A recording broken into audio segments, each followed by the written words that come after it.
voir un petit peu que selon ce que vous allez utiliser, comment vous allez l'utiliser, il va falloir vous le faire n'importe comment.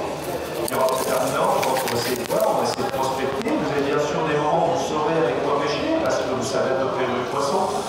On va dire que excuse-moi, mais quel poisson allons-nous rechercher? quel poisson on va chercher? Tout ce qui est prédateur. Alors, en mer, on va dire que le bar, ça va être le principal qu'on va rechercher.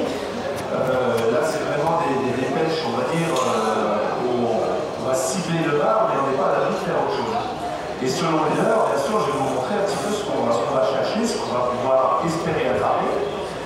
Il y aura des poissons que vous avez envie d'avoir, il y en a d'autres où vous direz, zut, pas encore celui-ci. Et donc, je vais vous expliquer tout ça au fur et à mesure. Pour prospecter une zone, on va dire qu'on a une profondeur qui est pas énorme. Alors, pas énorme, c'est toujours pareil. Quand je dis une profondeur de 10 mètres, au lieu de qu'il y aura des pêches en eau douce, on regarde, on se dit, ah, 10 mètres, c'est énorme. Non, 10 mètres en mer, ça va à peu près. Alors, typiquement, une zone que j'aime beaucoup dans la rade de Brest, et j'ai un endroit, ça s'appelle les Remblais. Les Remblais, j'ai 5-6 mètres d'eau. Alors, ça m'arrive à marée basse. J'y vais à pied, je vais chercher des ormeaux, c'est une autre histoire. Donc, je profite de la marée haute pour faire la marée montante, ou le début de la descendante, pour aller pêcher le bar au nord de surface. Alors, l'ordre de surface, par exemple, j'utilisais celui-ci, Vertebrata. Et je vais commencer par la surface. Pourquoi? Est-ce que quelqu'un ici a une petite idée? Un public enthousiaste? Bon.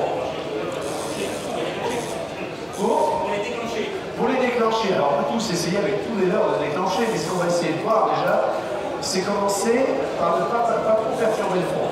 On va voir s'ils sont actifs en surface. S'ils veulent monter en surface, de toute manière, c'est qu'ils sont actifs sur la surface. Et on va en profiter donc avec un leurre typique ici. Hop, un petit stick, hop, on lance. Vous avez eu peur? Oui, c'est pas fini, il y en aura un autre. Ce leurre de surface, vous voyez, il flotte, tout simplement. Il va se mettre un petit peu sur l'arrière, pour se redresser. Il y a des billes à l'intérieur qui vont faire du bruit. Et on va mettre des petites claques.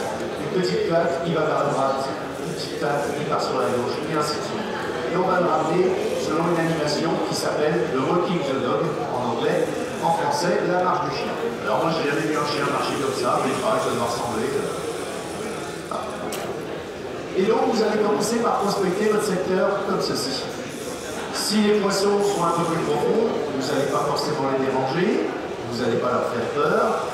S'ils sont agressifs en surface, ils vont monter. Alors là, petit truc pour la pêche au leurre de surface, ce que je vois avec beaucoup de mes clients, ça va être au niveau de l'attaque. Quand il y a une attaque sur un de ces leurres-là, vous voyez le poisson qui arrive. Vous voyez des fois qui arrive derrière, mais des fois vous avez simplement un éclaboussure énorme, le poisson attaque